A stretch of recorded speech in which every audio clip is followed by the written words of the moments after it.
Hey up everyone, how's it going? So obviously we're all in lockdown at the minute, especially if you live in the UK, so I thought I'm going to do my part and try and give you like a little bit of entertainment. So I think for the next 3 weeks I'm going to start putting out videos where I just tell you guys like interesting, weird stories. So today I'm going to talk about a really like weird story of a serial killer that appeared on a American TV dating show.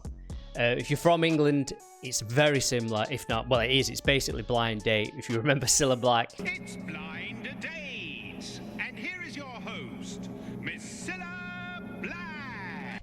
You're going to know what Blind Date is if you're from England, where it's usually a woman gets to pick out of 3 guys who she wants, but obviously it's like blind, it's behind a board, so she just asks them questions. And welcome to the dating game, and we'll get right underway. It's time to meet our first 3 eligible bachelors for game number 1, and here... So in this particular episode in 1978, there was a serial killer on there. So the guy is called Rodney Alcala, and he was a photographer. Like a lot of serial killers, he's like very handsome and very charming. Well, let's see. Bachelor number 1 is a successful photographer who got his start when his father found him in the dark room at the age of 13, fully developed. Between takes, he might find him skydiving or motorcycling. Please welcome Rodney Alcala. Rod, welcome. He looks really normal. He's got beautiful long hair, which I'm jealous of. And there's a guy, like the other contestant, he's like balding. He's like just got hair on both sides here. I bet when he saw that guy, he was like, oh, Jesus, I'm not winning this. This guy's hair's winning this. I bet that guy was so happy though after he found out he was a serial killer. Yes, he's a serial killer. So the craziest thing about this in general is not just that he was a serial killer and he was on the show. He'd actually already killed 4 women. Nobody knew about this yet, but what the police did know is that he was a convicted rapist and a sex offender. Like, that was on record. So how he got on to this dating program being a convicted rapist is mental anyway, but maybe back then they didn't care as much as doing background checks and stuff like that. Here is a young lady with a wealth of experience. She once earned a living massaging feet, but she quit when her boss suggested that she work her way up. Then she taught school in Phoenix, Arizona. Now she's here to educate our 3 bachelors in the art of amour. Welcome, if you will, sensational Cheryl Bradshaw. Hello, Cheryl. Don't sit down yet. Just a minute. Want to make sure everything is straight. You relaxed? You feel okay? All right. You know there are 3 bachelors over there. There'll be 1, 2, and 3. Ask them anything you like to find out more about them, except their name, age, occupation, or income, okay? And we're going to start by having them say hello to you and see how they sound. Number 1, would you say hello to Cheryl, please? We're going to have a great time together, Cheryl. I mean, he's just such a creep on this program anyway, like the weird stuff he says. I'm a drama teacher, and I'm going to audition each of you for my private class. Bachelor number 1. You're a dirty old man. Take it. Oh, come on, over here.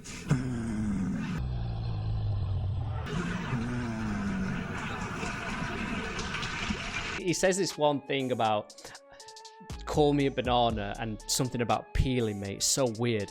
Like, but the woman's absolutely loving it. I am serving you for dinner. Oh, What are you called, and what do you look like? I'm called the banana, and I look really good. Can you be a little more descriptive? Peel me.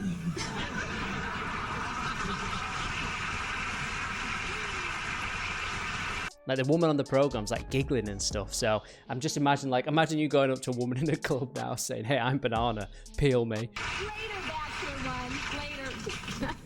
I'm going to ask you a question. Will that date be Bachelor number 1, Bachelor number 2, or Bachelor number 3? Who gets the date? Well, I like bananas, so I'll take 1. Number 1, Bachelor number 1. All right.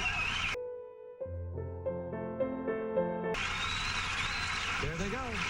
However, you did leave 1 remaining, and this is your date, and I want to tell you something about him, Cheryl. He's a skydiver, so he's got a lot of nerve. He says he's a skydiver. I feel like he made that up. Probably back then, that's like super cool, innit? Like, because if someone tells you they've gone skydiving now, you're like, oh, okay, who cares? Like, no one cares. I'm doing skydiving for charity, guys. Will you sponsor me? Nah, mate. Boring. Do something else. Into motorcycling, he's also fine photographer. Say hello to Rodney Alcala. Rodney, come on and say hello. Congratulations, Rod. You did it with a one answer. Luckily for the woman who picked him, she didn't end up going on a date with him, because when they got backstage and they were talking and stuff, she said like he was really creepy. Like, you could tell how creepy he was. Like, apparently he got like, this is how crazy he was. Apparently he got like right up into her face, like with an inch of her face, and said, I always get the woman. So I think that was like an absolute red flag, that he was an absolute madman. If he probably like kept his creepiness to a lower level, he might have ended up actually going on a date with this woman, and he might have killed her. So it's just crazy. It's a crazy story, and I think there's a documentary about it, which it probably goes way more into depth about it than what I'm going into here. Anyway, so just remember, serial killers are usually pretty nice and charming and handsome with long hair. So my tip to everyone is stay away from people who are handsome, tall, who've got long hair and who are very charming, and just interact with people like me. Small, ginger, short-haired, angry. Because I'm the opposite. Like, people probably think, hey, this guy's obviously a serial killer. He's obviously angry all the time because he's small and ginger with short hair. It's the opposite. I'm actually a really nice guy.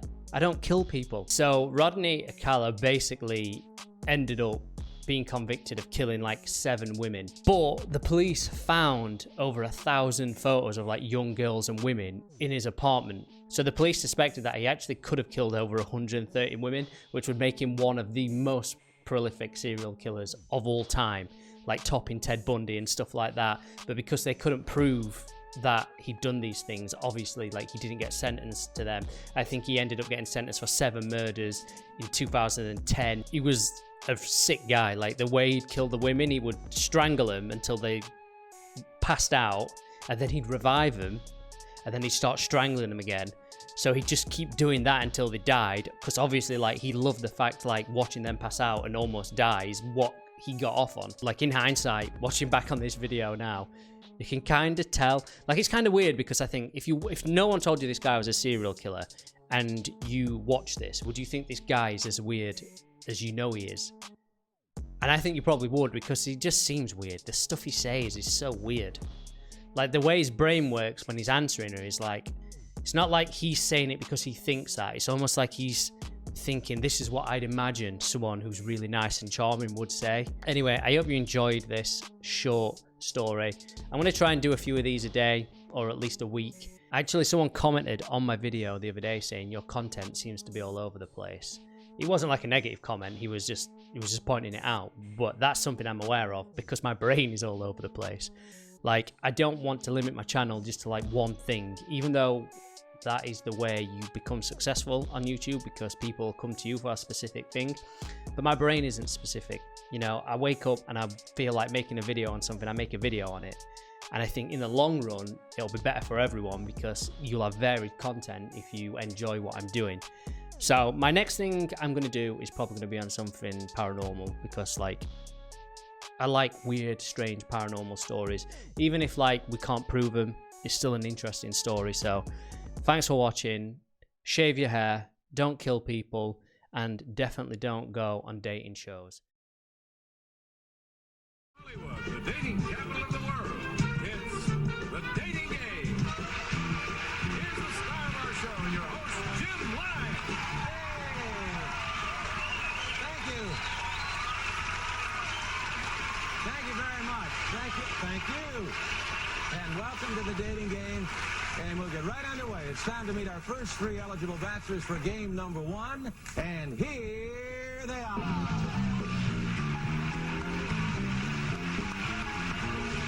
Good luck, gentlemen. Well, let's see. Bachelor number 1 is a successful photographer who got his start when his father found him in the dark room at the age of 13, fully developed. Between takes, he might find him skydiving or motorcycling. Please welcome Rodney Alcala. Rod, welcome. And it's time to meet our young lady for game number 1, and here she is. Here is a young lady with a wealth of experience. She once earned a living massaging feet, but she quit when her boss suggested that she work her way up. Then she taught school in Phoenix, Arizona, and now she's here to educate our 3 bachelors in the art of amour. Welcome, if you will, sensational Cheryl Bradshaw. Hello, Cheryl. Don't sit down yet. Just a minute. Want to make sure everything is straight. You relaxed? You feel okay? All right. You know there are 3 bachelors over there. There'll be 1, 2, and 3. Ask them anything you like to find out more about them, except their name, age, occupation, or income, okay? And we're going to start by having them say hello to you and see how they sound. Number 1, would you say hello to Cheryl, please? We're going to have a great time together, Cheryl. Okay. And here we go. Bachelor number 1, Yes. what's your best time? The best time is at night, nighttime, Why do you say that? because that's the only time there is. The only time? What's wrong with morning, afternoon? Well, they're okay, but nighttime's when it really gets good. Then you're really ready. I'm a drama teacher, and I'm going to audition each of you for my private class. Bachelor number 1. You're a dirty old man. Take it. Oh, come on, over here. Oh, honey, we ought to go out and boogie. Really? Bachelor number 1. I am serving you for dinner. Oh, What are you called, and what do you look like? I'm called the banana, and I look really good. Can you be a little more descriptive? Peel me.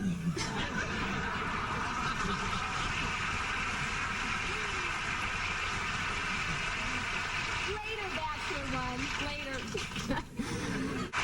Welcome back to the dating game, and Cheryl, we have reached the moment of truth, as we call it. You've heard from the bachelors. You got some great dramatic presentations, some good answers, but now I'm going to ask you a question. Will that date be bachelor number 1, bachelor number 2, or bachelor number 3? Who gets the date? Well, I like bananas, so I'll take 1. Number 1, bachelor number 1. All right. Well, there they go. However, you did leave 1 remaining, and this is your date, and I want to tell you something about him, Cheryl. He's a skydiver, so he's got a lot of nerve. He's into motorcycling. He's also a fine photographer. Say hello to Rodney Alcala. Rodney, come on and say hello. Congratulations, Rod. You did it with the 1 answer. Well, as far as I can see, Cheryl and Rodney, it looks like the 2 of you may be involved in some sort of racket. So we're going to have you take to the court. First, you'll receive tennis lessons from expert Naomi Besa of the famous Kirkwood Tennis Club. That starts. And you'll soon be acing everyone off the courts. And to make sure you both look as professional as you'll become, complete tennis outfits will be provided by Bill Darling's Tennis Shop. It'll really make you look like part of the racket set. Then it's off the Magic Mountain, one of America's greatest and most complete amusement parks, with plenty of excitement to challenge any daring dater, like the Revolution that'll help you turn the town upside down, and of course the world's greatest roller coaster, the Colossus. Magic Mountain, just a half an hour north of Hollywood, California. So have fun playing tennis. Thank you, Rodney. Thank you. Okay. You can go relax, meet each other, say hello, get acquainted, and they'll be back. And before we begin our next game, let's find out what runners-up will receive today from Johnny Jacobs.